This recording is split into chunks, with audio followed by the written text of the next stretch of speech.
Hello everyone, welcome to my presentation. My name is Gunjot Singh, student of Agriculture Sciences and Technology. And before beginning with my presentation, I would like to thank Dr. Prashant Bakshi sir for his immense dedication in providing quality education even in these hard times. Thank you, sir. In my presentation, I will be discussing about production technology of citrus. These are the following contents which I will be discussing with all of you in my presentation.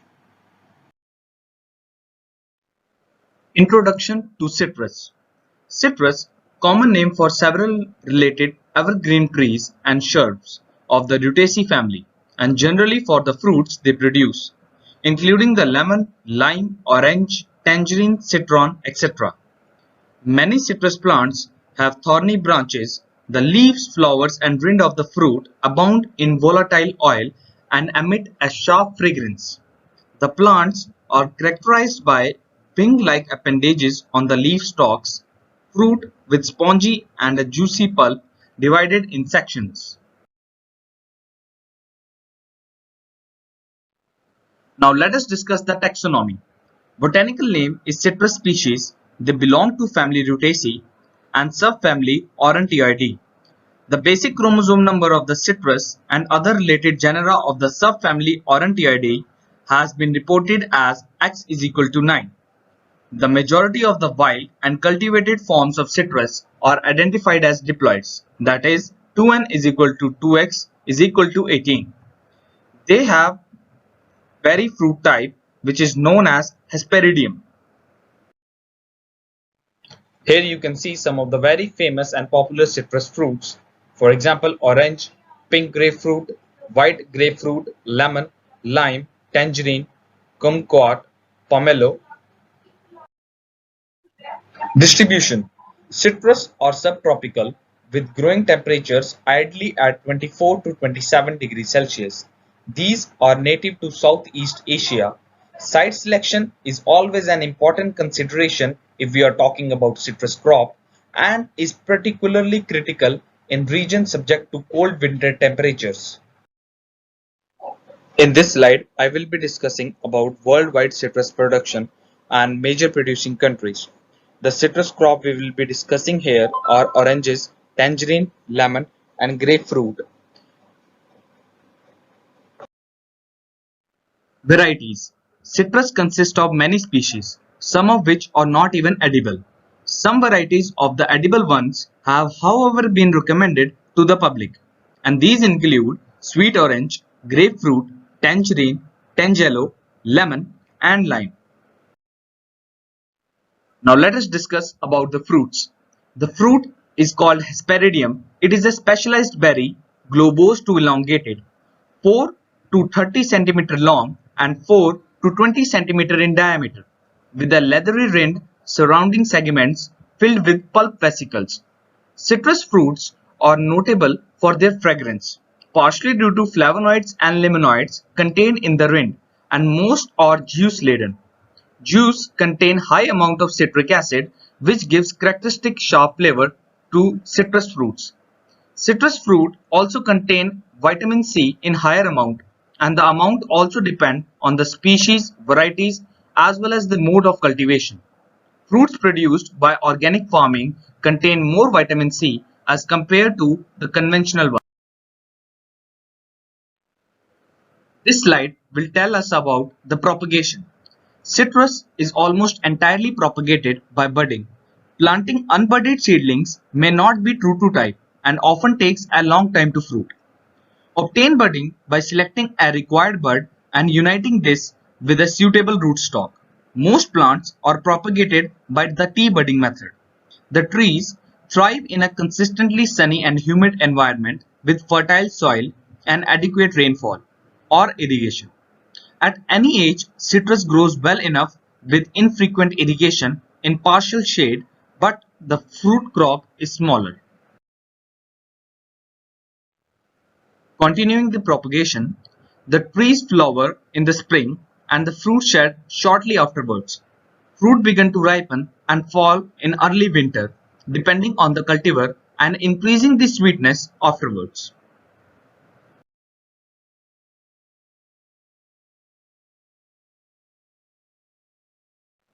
Now coming towards the climate and soil condition. Citrus, as we already discussed, is a subtropical crop and requires temperature range between 20 to 25 degrees Celsius. Citrus can be grown well in wide range of soils. Soil properties like soil fertility, drainage, lime and salt concentration, etc. plays very important role in the growing of citrus crop. The pH range is normally between 5.5 to 7.5.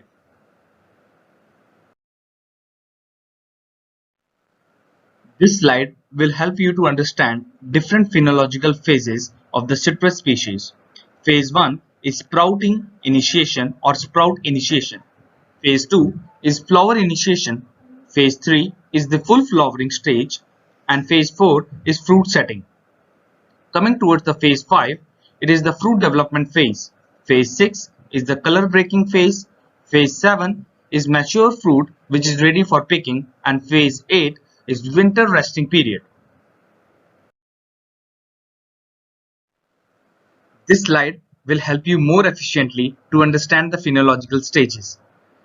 This slide contains 9 phenological stages of the citrus species starting from bud breaking till harvest along with their images.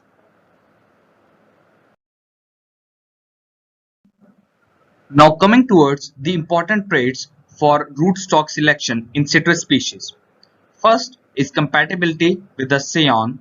Second, adaptability to the soil and the climatic conditions. Third, ease and uniformity in propagation. Fourth, influence on precocity, consistent cropping, yield and fruit quality. Fifth, influence on winter hardiness. And last but not the least, suckering tendency. In this figure, you can see the upper part of the plant having leafy appendages is scion, which is the productive part of the tree that produces the desired fruit, whereas the lower part having roots is the rootstock, and this part is never allowed to sprout and grow.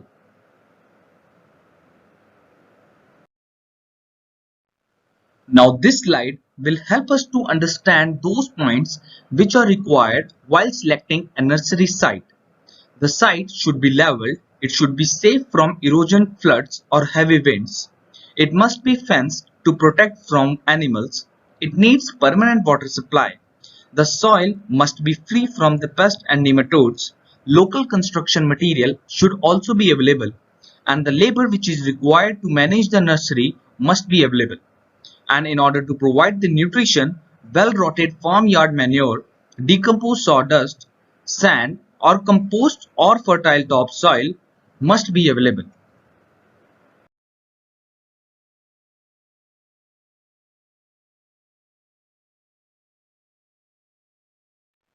Now let us discuss about the site selection and preparation. Sandy loam is best for the cultivation of the citrus species. The most important in the choice of site is free from high drainage of water. Soils with underlying hard pan of about 1 meter or less to the top mock soils or slain sites are not suitable at all. Apart from these, citrus can be grown on wide range of soil types.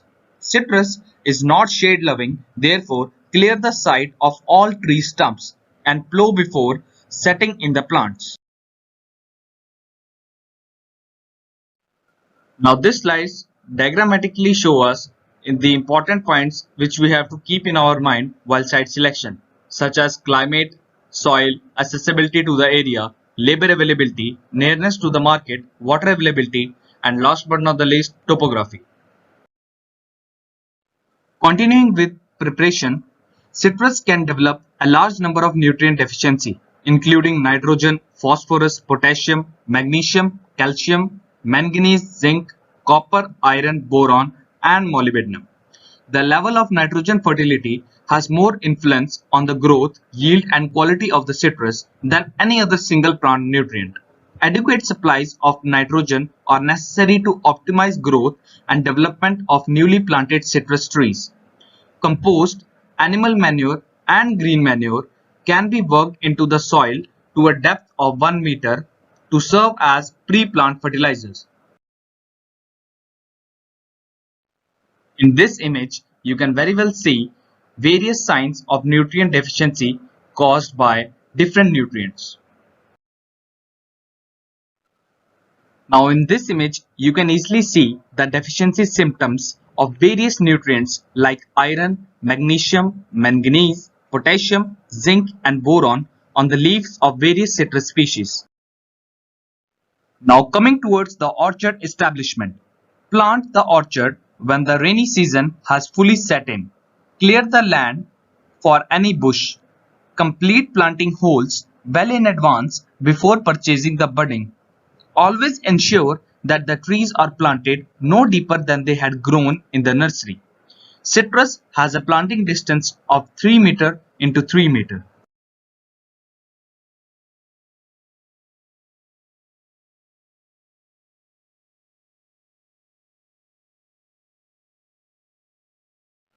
Maintenance operations. In this slide, the very first maintenance operation is training and pruning in the nursery. The tree must produce a canopy of sufficient size before economic fruit production begins. What to do during training and pruning? Remove the shoots, that is suckers, originating from the rootstock and low on the scion, that is water sprouts. Remove branches that cross from one side of the tree to the other. This will produce an abundance of vegetative growth that will in turn assist in producing new vegetative growth.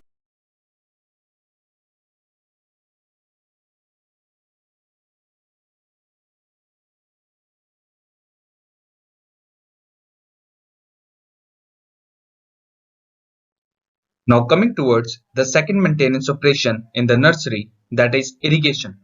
Young trees seldom need watering in the fall, and for young trees it is best to water twice per week from March through June is to maintain the optimum moisture in the upper soil layer where most of the roots are present.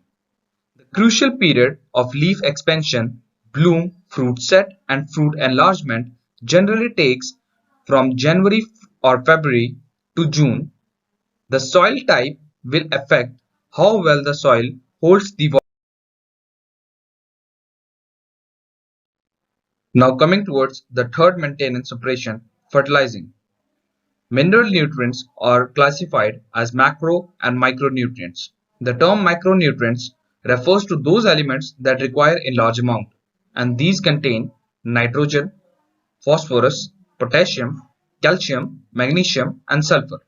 The term micronutrients or trace elements applies to plant nutrients, those which are required in small amounts, and these contain iron, zinc, manganese, boron, copper, molybdenum, nickel and chlorine. Types of fertilizer to use. Generally only two types of fertilizers are required. First, a balanced fertilizer having ratio 8 is to 8 is to 8 or 13 is to 13 is to 13, and the second one a nitrogen fertilizer such as ammonium nitrate or ammonium sulfate, as well as urea is also a good source of nitrogen. The nitrogen fertilizer stimulates the vegetative growth later in the year. The number 8 is to 8 is to 8 or 13 is to 13 is to 13 represent the percentage of nitrogen, phosphorus and potassium in the fertilizer respectively.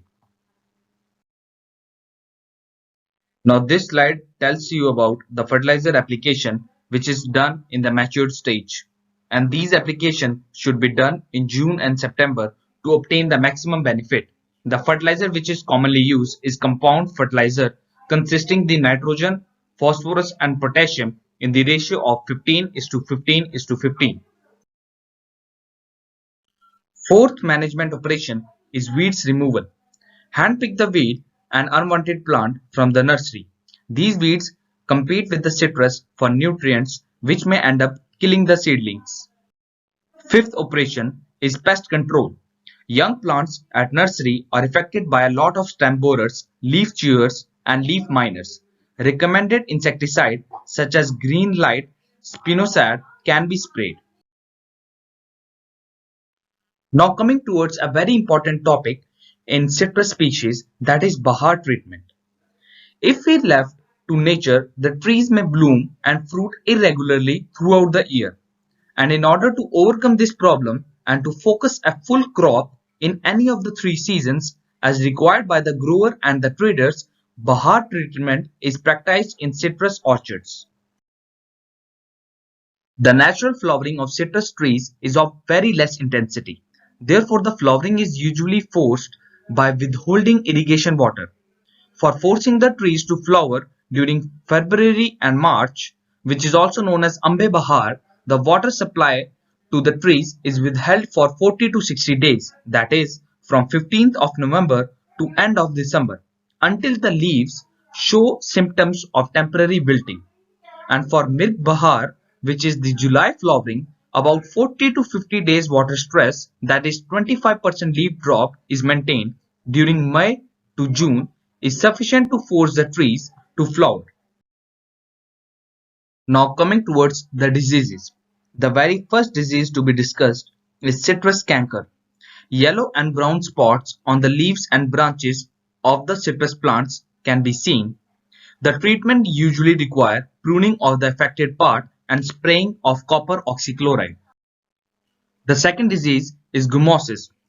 Phytophthora fungus attack the root and the plant stem portion of the citrus species, and for treatment, foliar application of phosphatile aluminum and a soil drench of metalaxyl showed very good results. Last but not the least is dieback. Brownish purple spots in the leaves are seen in the citrus species and stem are drying in upper to lower portion. For treatment, spraying of mancozeb 2 gram per liter in the water is required.